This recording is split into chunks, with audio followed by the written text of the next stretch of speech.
There was a period of darkness, total darkness and ignorance. 200 years of knowledge about Allah and the Almighty burnt by a secret organization created to oppose the light. The classical accounts call them the wanderers, tribes without a home, shadows in the desert, ghosts of forgotten cities.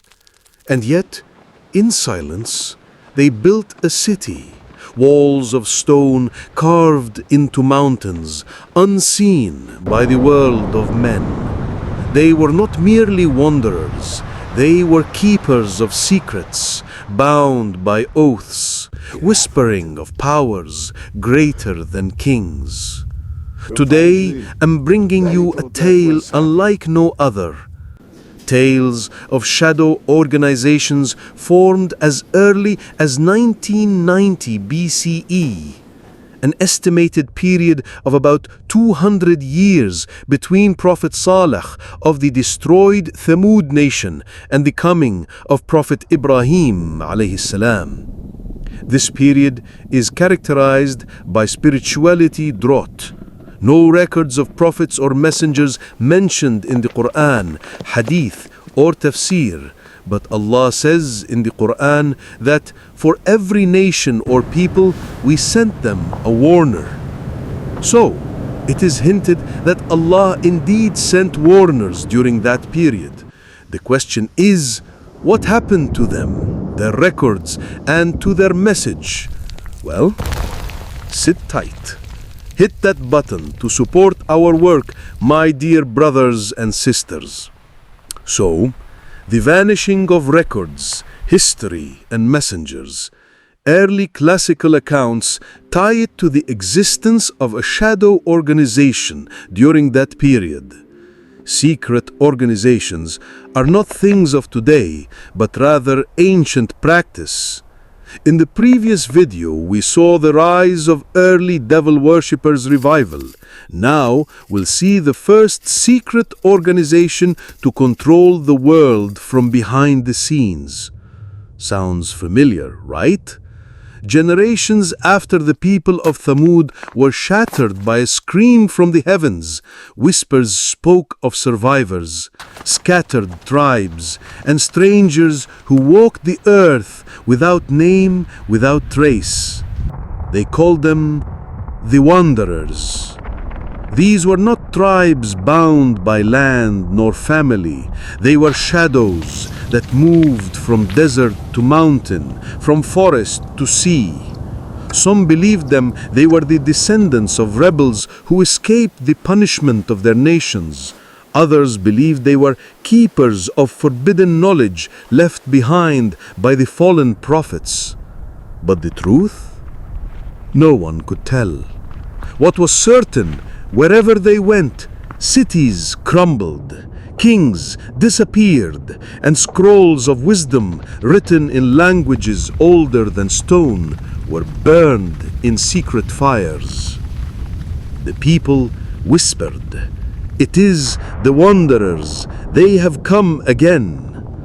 Some accounts describe them as men draped in black cloaks, their faces hidden, their tongues silent.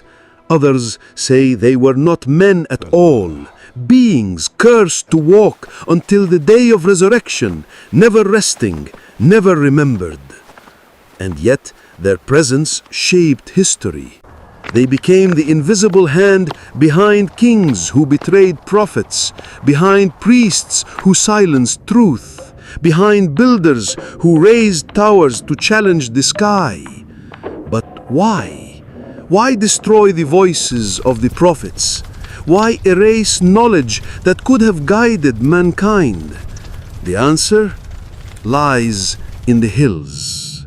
For deep within those ranges, underneath rock carved by winds of centuries, were the remnants of hidden cities, caves carved with warnings, chambers filled with forgotten bones, walls inscribed with symbols that no scholar could read. This was the silent hills, a place where echoes never returned, where even birds feared to cross. The wanderers were drawn here, as though guarding something or hiding it.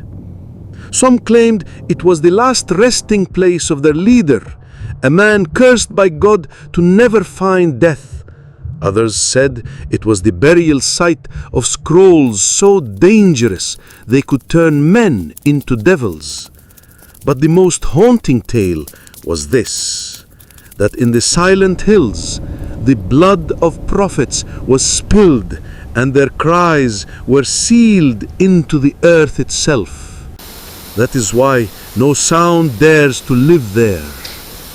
And so the silent hills became a ghost in history. Scholars ignored them, kings feared them, but the wanderers always returned, not as conquerors, not as settlers, but as keepers of something mankind was never meant to know. And it is from these shadows, from these forgotten hills, that the path begins to bend toward the rise of Ibrāhīm alayhi salam. But before his light, there was only silence, the silence of the hills.